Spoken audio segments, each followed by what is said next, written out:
Bismillahirrahmanirrahim. Assalamualaikum warahmatullahi wabarakatuh.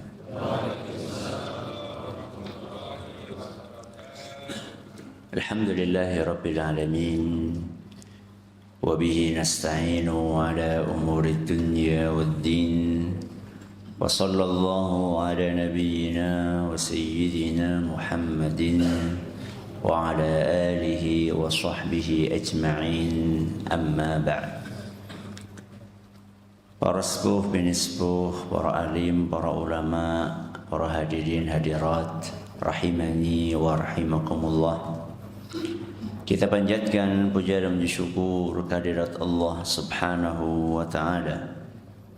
Pada kesempatan pagi yang berbahagia kali ini, kita masih diperkenankan oleh Allah Azza wa Jalla untuk menjalankan salat subuh berjamaah yang dilanjutkan dengan pengajian umum di Masjid Baitul Malik di desa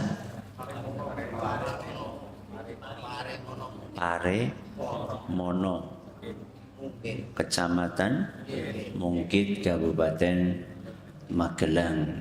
Kita berharap semoga Allah Subhanahu wa taala melimpahkan kepada kita semuanya ilmu yang bermanfaat sehingga bisa kita amalkan sebagai bekal untuk menghadap kepada Allah Jalla wa Ala. Allahumma amin.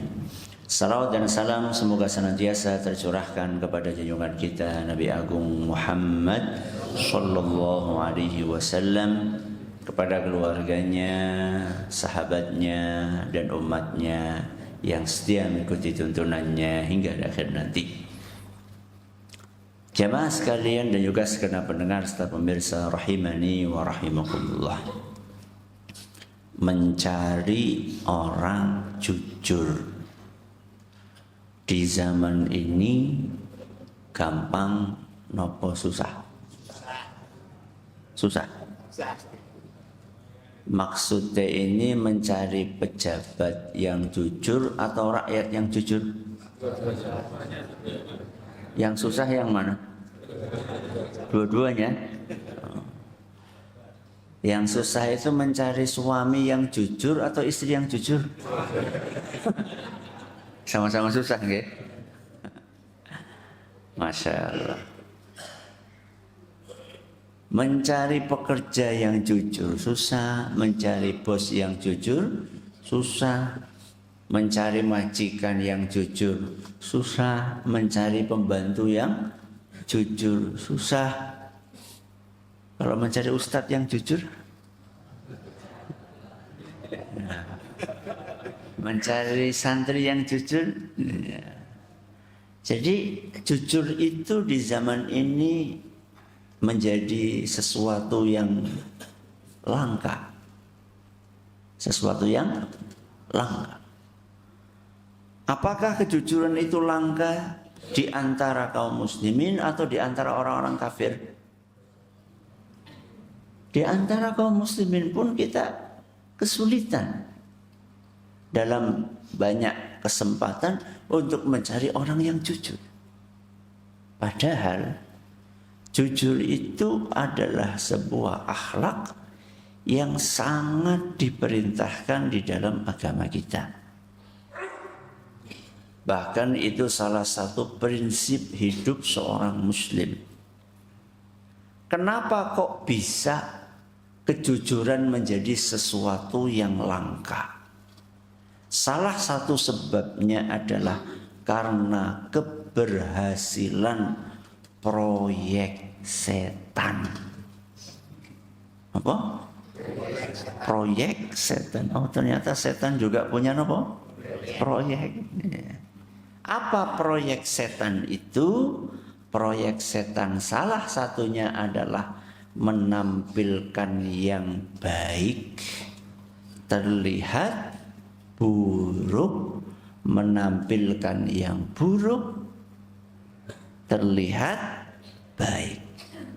Jadi salah satu proyek setan niku yang baik-baik ditampilkan seperti buruk yang buruk-buruk ditampilkan seperti baik. Salah satu keburukan yang ditampilkan baik dan kebaikan yang ditampilkan buruk adalah kejujuran. Sehingga kita sering mendengar kalimat jujur ajur. Jujur baik apa mboten? Ajur buruk mboten? Buruk. Jadi yang baik itu dikesankan akan membawa kepada keburukan. Dan sayangnya banyak di antara kaum muslimin yang termakan proyeknya setan. Wah, mau bisnis kok jujur, kapan? Untungnya. Wong jadi pejabat kok jujur, kapan balik? Modalnya. Padahal yang ngomong itu seringkali adalah orang yang beragama apa? Islam. Atau minimal KTP ini Islam. Itu kenyataan Bapak Ibu yang kami hormati. Sehingga kita harus melawan dan tidak boleh diam. Ketika ada orang-orang yang sering mengatakan jujur niku ajur, kita nggak boleh diam saja. Kita harus melawan propaganda tersebut. Sehingga tidak semakin parah di masyarakat kita. Berarti kita ubah. Bukan jujur ajur, tapi jujur makmur. Nggih, napa malih? Jujur mujur. Ya, napa malih? Jujur subur. Jujur ora ajur. Ora jujur ajur. Pokoknya kita harus kreatif, nggak boleh kita pasrah. Lawan. Kita ganti ungkapan-ungkapan tersebut. Ya. Sehingga paling tidak kalau seandainya orang-orang dahulu, ya, orang-orang dahulu itu sudah terlanjur termakan dengan propaganda tersebut, paling tidak generasi kita dan generasi berikutnya bisa kita ubah. Dan ini bisa kita tinggalkan. Kita membuat sebuah ungkapan baru. Ora jujur, ajur. Jujur, ora ajur. Alias jujur makmur. Tapi ngomong-ngomong, apakah benar jujur itu akan mengakibatkan ajur? Tidak atau iya? Tidak. Kenyataannya? Kenyataannya Ustadz ada orang pejabat jujur banget, ya, orang sugih-sugih. Betul atau tidak? Betul, berarti benar dong. Kayak tadi aja. Ya. Kalau jujur bisnisnya buktinya bangkrut. Ya. Kalau nggak korupsi gajinya nggak cukup. Apakah benar jujur itu mengakibatkan ajur? Jawabannya tidak benar. Kenapa? Karena jujur itu perintahnya Allah dan Rasulnya Sallallahu Alaihi Wasallam. Dan tidak mungkin perintah Allah dan perintah Rasul akan mengakibatkan kepada kehancuran. Itu tidak mungkin. Justru perintah Allah dan perintah Rasul Sallallahu Alaihi Wasallam itu akan mengantarkan kepada keberkahan dan kemakmuran. Di mana Allah Subhanahu Wa Taala memerintahkan kita untuk jujur di dalam Al-Quran surat At-Taubah ayat 119. Surat apa? At-Taubah ayat 119. Ada yang tahu bunyinya? Disuruh bagi hadiah saya. Ada yang tahu bunyinya? Bu, pada hafal Quran di sini? Ada enggak? Enggak ada? Berarti enggak jadi hadiahnya nih. Nah, Oke, kalau tidak ada, yaitu firman Allah Subhanahu wa taala, ya ayyuhalladzina amanu taqullaha wa kunu ma'as shodiqin. Wahai orang-orang yang beriman, bertakwalah kepada Allah dan hendaklah kita bersama dengan orang-orang yang jujur. Berarti kalau ada orang jujur, kita harus bersama mereka.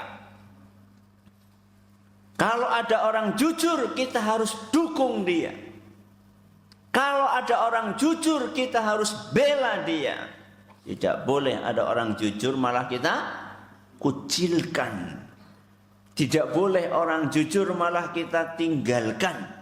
Ya, karena Allah Azza wa Jalla memerintahkan kita untuk bersama dengan orang-orang yang jujur. Wa kunu ma'as shodiqin. Hendaklah kita bersama dengan orang-orang yang jujur. Ini perintah Allah. Perintah Rasul sallallahu alaihi wasallam. Beliau bersabda, "Alaikum bisidqi." Wajib untuk bersikap jujur. Fa innas sidqa yahdi ilal birri. Karena kejujuran itu akan mengantarkan kepada kebaikan. Wa innal birra yahdi ilal jannah. Dan kebaikan akan mengantarkan ke dalam surga. Jadi urutannya, kalau jujur jadi baik, kalau baik masuk surga. Berarti kalau mau masuk surga harus baik. Biar baik harus jujur. Berarti orang yang enggak jujur enggak baik. Kalau enggak baik enggak masuk surga. Maka tidak mungkin kejujuran itu akan menghantarkan kepada kehancuran. Jujur itu tidak mungkin mengantarkan kepada kehancuran. Kenapa? Karena itu adalah perintah Allah dan itu adalah perintah Rasulullah sallallahu alaihi wasallam. Iya Ustaz, itu kan teorinya Ustaz. Tapi realitanya, kenyataannya banyak orang yang takut Ustaz kalau jujur. Kenapa? Kok ada orang, bahkan banyak orang takut jujur? Satu sebabnya, ya, karena dia tidak yakin Allah Maha Kaya. Kenapa? Karena dia tidak yakin Allah Maha Kaya. Maha Kaya itu Asmaul Husnane napa? Al-Ghani. Sebagaimana yang Allah sebutkan dalam Al-Quran surat Fatir ayat 15. Surat napa? Fatir ayat 15. Kata Allah Subhanahu wa taala, ya ayyuhan nas antumul fuqara'u ilallah. Wahai para manusia, sesungguhnya kita semuanya adalah fakir kepada Allah. Terus kalau kita semua fakir, yang kaya siapa? Wallahu huwal ghaniyul hamid.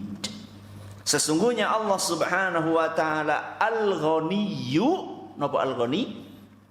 Yang maha kaya, al-hamidu, yang maha terpuji. Ada berapa nama berarti? Dua. Al-ghaniyyu, maha napa? Kaya. Yang kedua napa? Al-hamid, maha terpuji. Karena ada manusia kaya tapi tidak terpuji. Buktinya apa?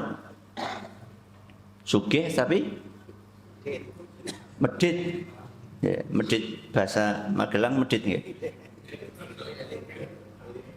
Pelit, cetil. Nah, ya mirip-mirip lah 11-12 ya. Ada orang kaya tapi pelitnya minta ampun.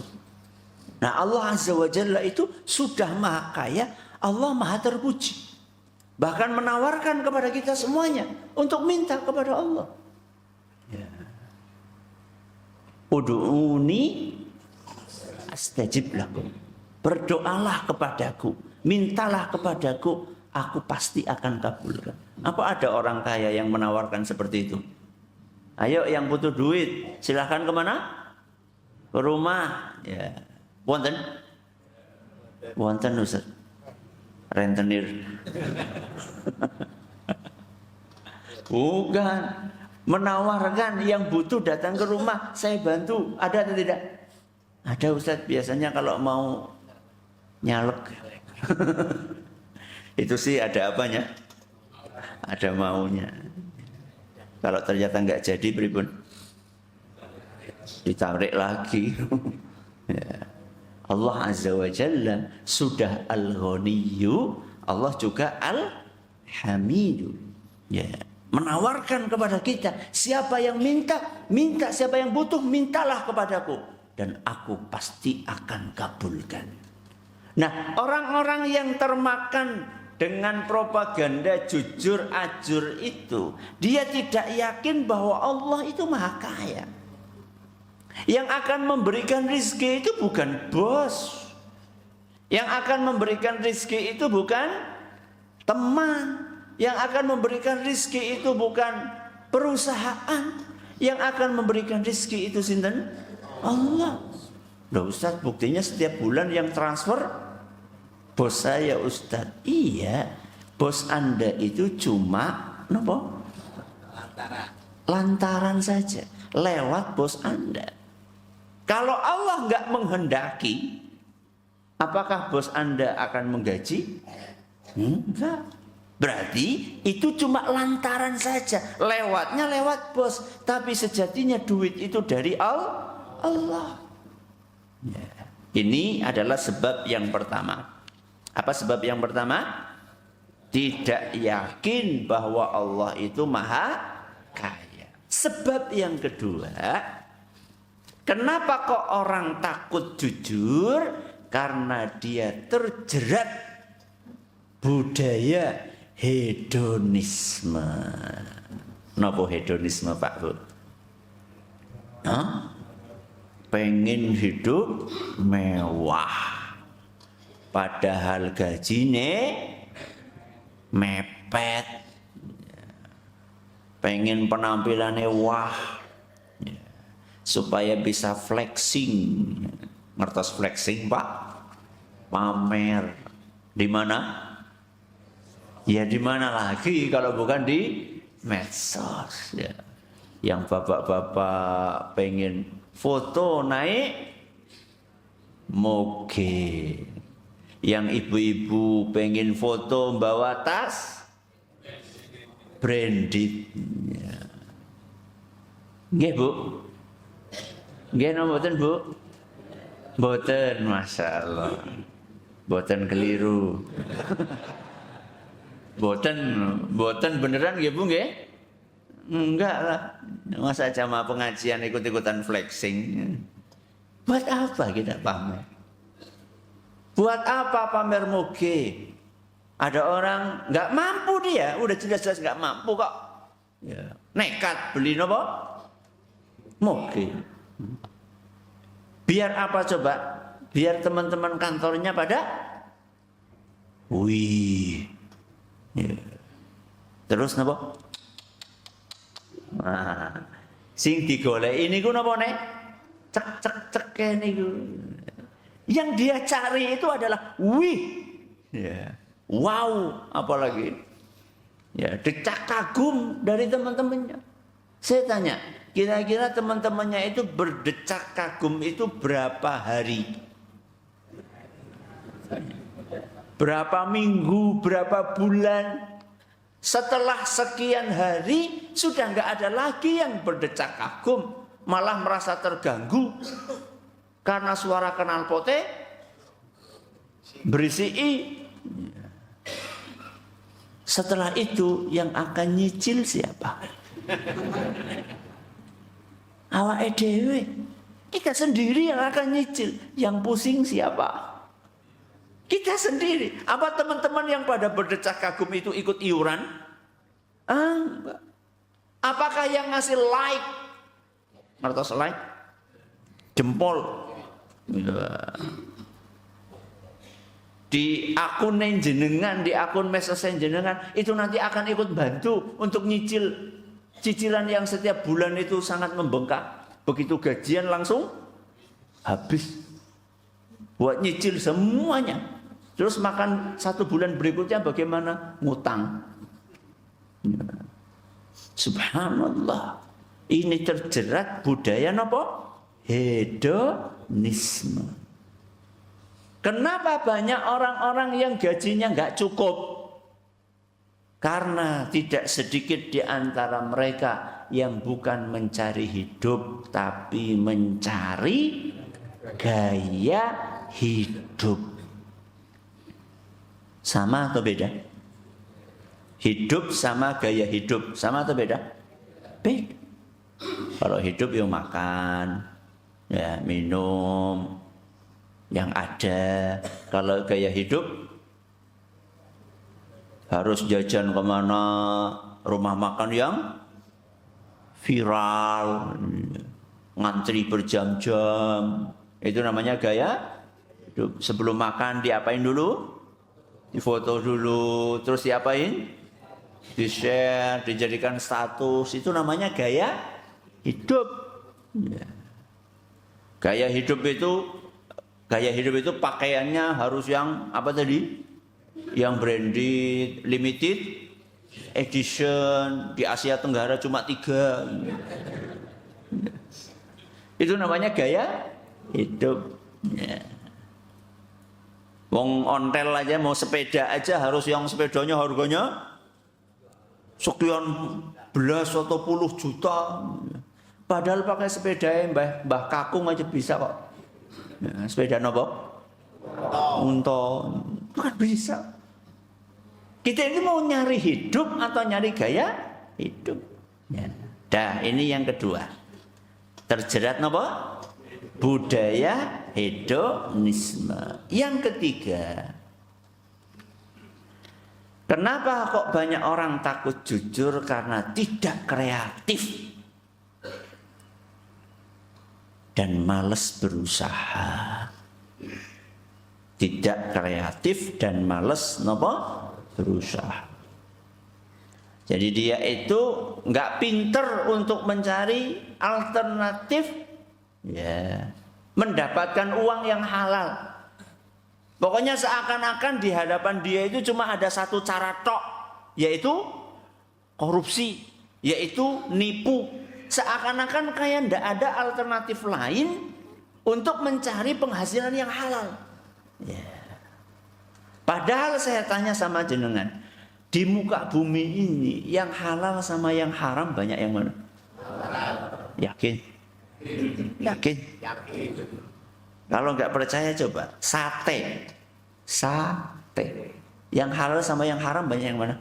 Halal. Yang halal. Sate nopo? Kambing, ayam, sapi, kelinci, kuda. Udah selesai? Ya. Sate kere. Sate keong. Banyak. Yang haram nopo? Babi, anjing, apa lagi? Tikus. Ada sate tikus. Ya. Paling kan itu. Minuman, banyak yang halal atau yang haram? Yang halal. Ya.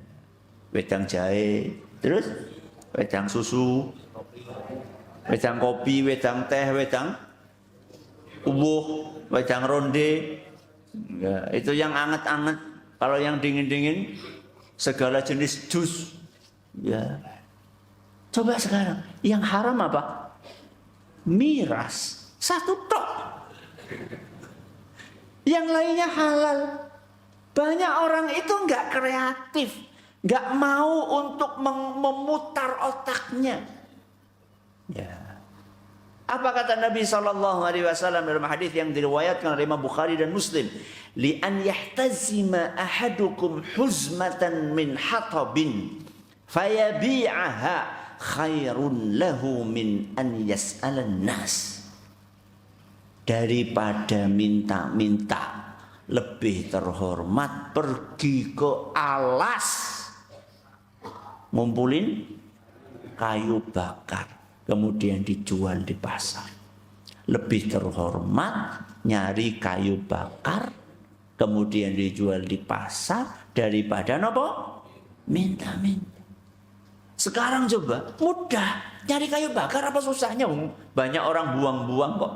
Ya. Dulu ingat sekali ayah kami rahimahullah Zaini Muhayyad. Ingat banget ketika saya masih kecil SD itu. Biasanya beliau ngasih motivasi kepada santri-santrinya untuk terkait pekerjaan. Kalau mereka sudah tamat pondok itu kerja apa gitu ya. Kata ayah kami, kalau kalian itu bingung tamat pondok mau kerja apa, tuh nyegur Kali Serayu. Kali Serayu ngertos jenengan? Sungai Serayu. Nyegur Kali Serayu. Maksudnya apa? Bunuh diri. Kok? Maksudnya nyari pasir. Nyari pasir itu kan gratis toh? Gratis. Jadi di muka bumi itu banyak banget alternatifnya. Cuman banyak di antara kita nggak mau usaha. Ya. Wong tanah kosong kok, tinggal di paculi terus ditanemi menghasilkan duit. Ya. Cuman masalahnya banyak orang yang wah nggak ada kerjaan, bingung mau ngapain. Lah terus ngapain jenengan? Dolanan doro. Nek mboten dolanan HP. Ya. Mancing masih mending ada hasilnya kan. Bisa dimakan. Ya. Coba bayangkan, kenapa mereka nggak kreatif? Memutar otaknya, menggunakan akalnya. Mencari hal-hal yang bisa menghasilkan uang selain yang haram-haram. Masa nggak ada alternatif kecuali yang haram saja? Nggak mungkin. Oke, ini yang keberapa? Yang ketiga. Yang terakhir, yang keempat. Perasaan ndak enakan. Napa? Perasaan ndak enakan alias rikuh. Ya.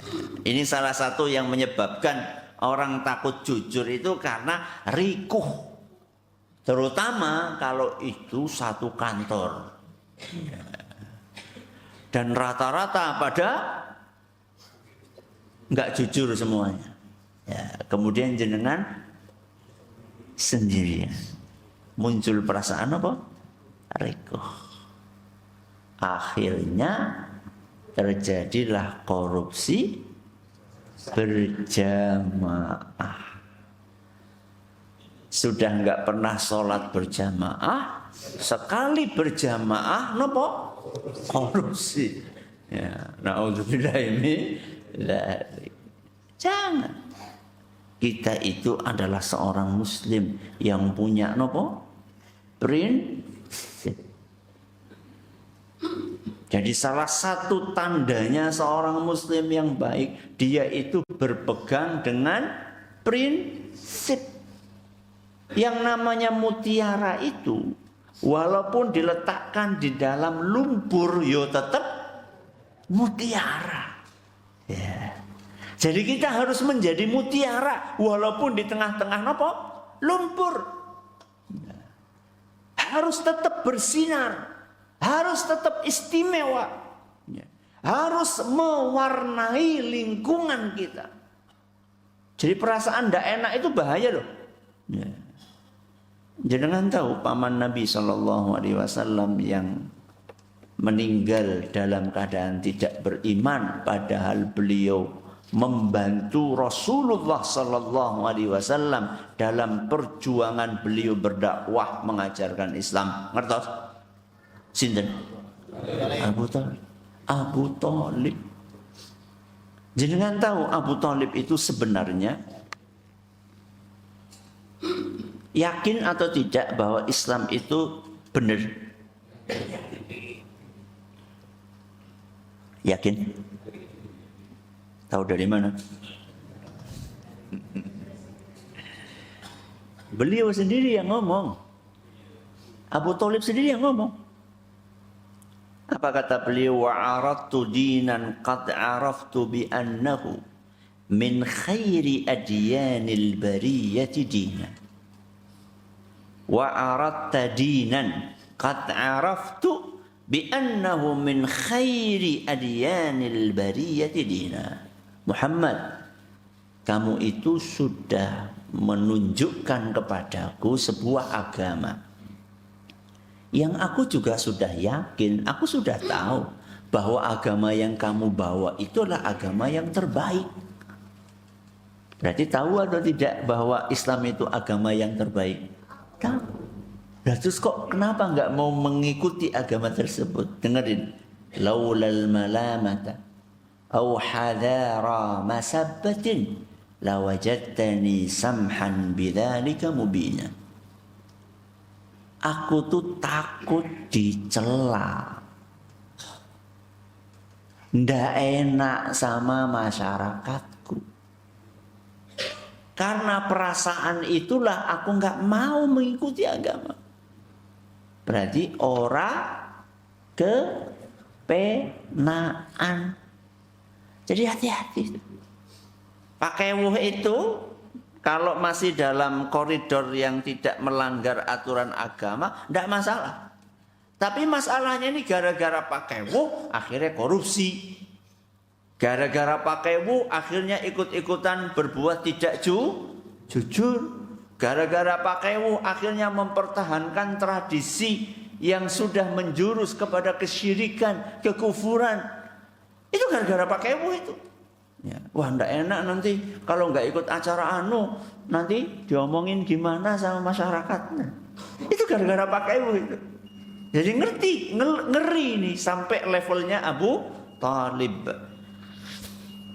Oke, berarti kesimpulannya jujur niku ora ajur. Itu kesimpulan pengajian kita hari ini. Semoga bermanfaat bagi kita semuanya.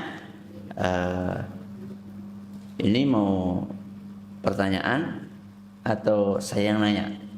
Saya yang nanya. Oke. Sampun siap napa dereng? Sampun? Ya ayyuhalladzina amanu taqullaha wa kunu ma'as shadiqin. Surat nopo ayat pinten? Monggo. Ya, Eci, ya. Barakallahu fiik. Monggo, silakan.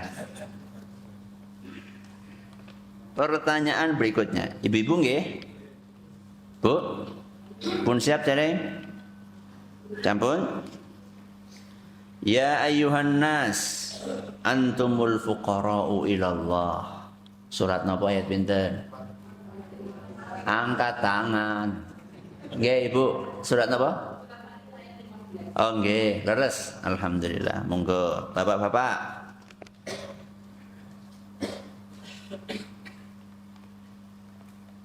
Sebab yang pertama orang takut jujur. Ya. Karena tidak percaya Allah Maha Kaya. Monggo, silakan. Nah, sana. Ibu, orang takut jujur. Sebab yang kedua, napa Bu? Angkat tangan. Nggih, belakang sana. Nggih, sana. Sana Bu. Ya. Oh nggih, monggo. Betul sekali. Bapak-bapak. Sebab ketiga, tidak kreatif, malas berpikir, malas berusaha. Ya, sana, kanan. Nah, ya. Ibu-ibu, sebab terakhir Bu. Perasaan tidak enak, itu yang di tembok itu. Alhamdulillah, selesai pengajian kita hari ini. Ada pertanyaan? Monggo, silakan.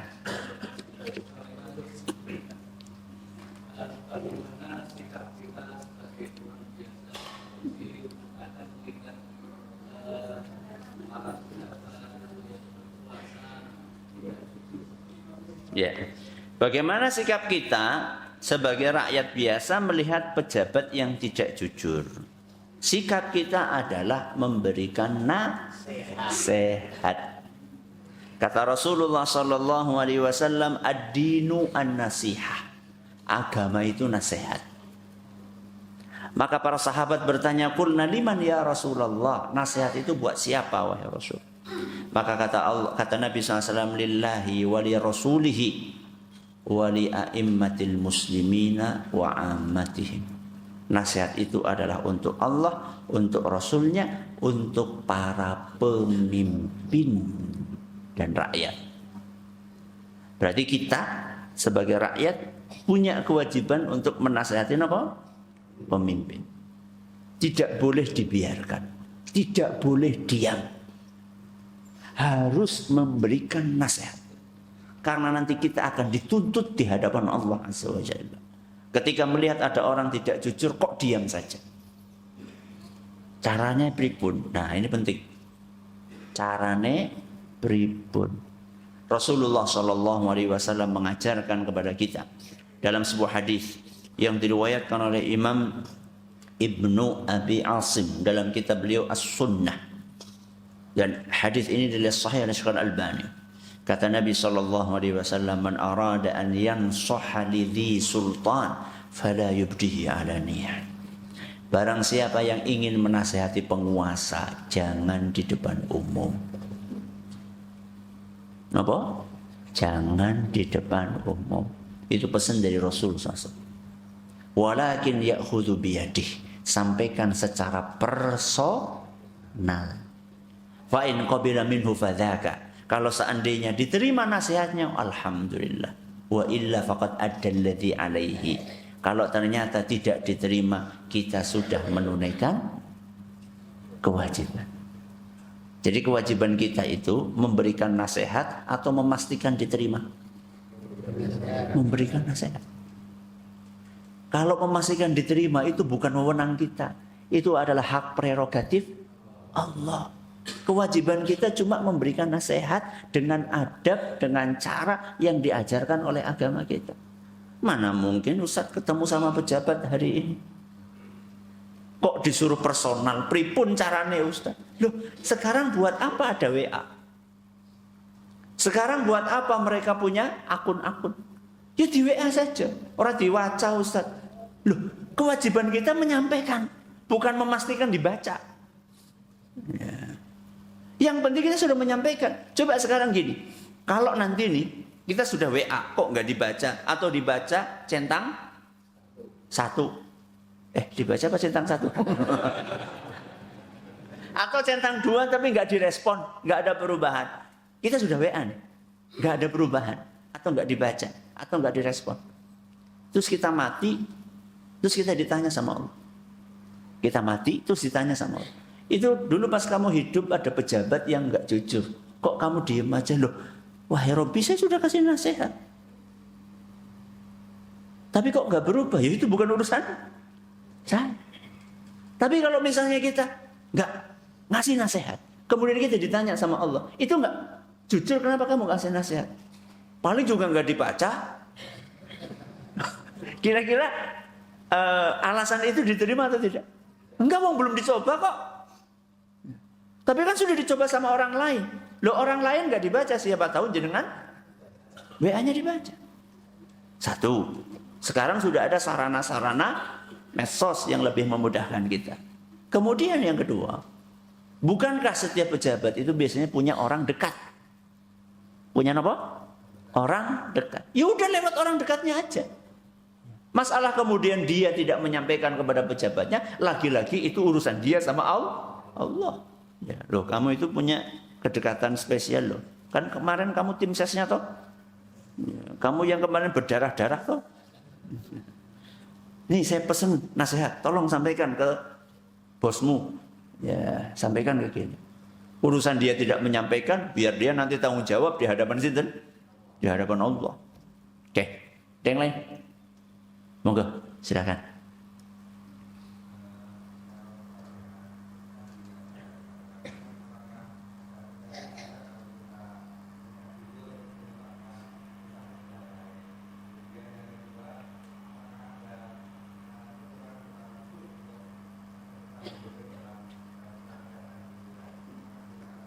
Oke. Kalau tidak jujur, apakah menyebabkan dosa-dosa yang lain? Oh iya. Apakah kalau kita tidak jujur akan berpotensi untuk menyebabkan dosa-dosa yang lain? Iya. Semua dosa itu seperti itu. Fa innal ma'asi tajurru ukhtaha. Kata para ulama kita, maksiat itu akan memanggil teman-temannya. Teman-temannya maksiat sinten? Nggih, maksiat. Itu seperti itu. Saya kasih contoh nih ya. Orang zina awalnya apa? Awalnya jelalatan. Awalnya apa? Jelalatan mata. Setelah ngelihat, akhirnya apa? WA. Setelah WA akhirnya janjian. Setelah janjian akhirnya berzina. Itu awalnya cuma maksiat mata. Habis itu maksiat tangan, habis itu maksiat kaki, habis itu maksiat kemaluan. Makanya di dalam agama kita dikatakan wala taqrabu, jangan mendekati zina. Karena rata-rata orang berzina itu ada prosesnya, ada prolognya, ada mukodimahnya.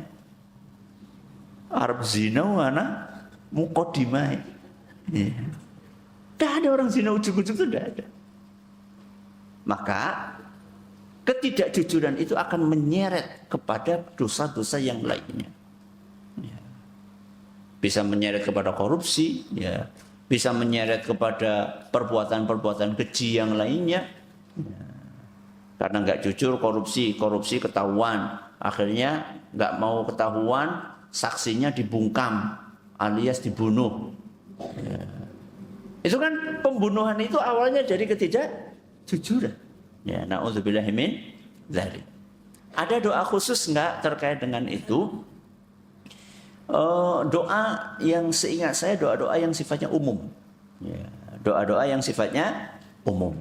Ya, misalnya kita diajarin oleh Nabi kita Muhammad sallallahu alaihi wasallam untuk meminta apa yang diminta oleh Rasul SAW berupa kebaikan.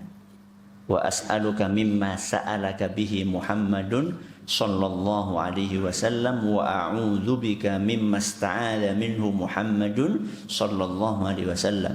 Aku minta kebaikan yang diminta oleh Rasulullah SAW dan aku memohon perlindungan dari keburukan yang pernah dimohonkan oleh Rasulullah SAW. Jadi salah satu kebaikan itu kejujuran. Ya. Itu yang saya ingat. Ya, doa-doa yang sifatnya apa? Umum. Tapi kalau misalnya kita minta, misalnya spesifik, ya Allah jadikanlah saya orang yang jujur, boleh atau tidak? Pun, apa? Ya, kalau kita bingung, nggak tahu doanya, redaksi Arabnya bagaimana, terus kita berdoa, ya Allah, jadikanlah saya dan keturunan saya, keluarga saya menjadi orang-orang yang senantiasa jujur. Nggak apa-apa, boleh-boleh saja. Ngaten, terima kasih atas perhatiannya, mohon atas segala kurangannya kita akhiri. Subhanakallahumma bihamdika asyhadu an la ilaha illa anta astaghfiruka wa atubu ilaik. Wassalamualaikum warahmatullahi wabarakatuh.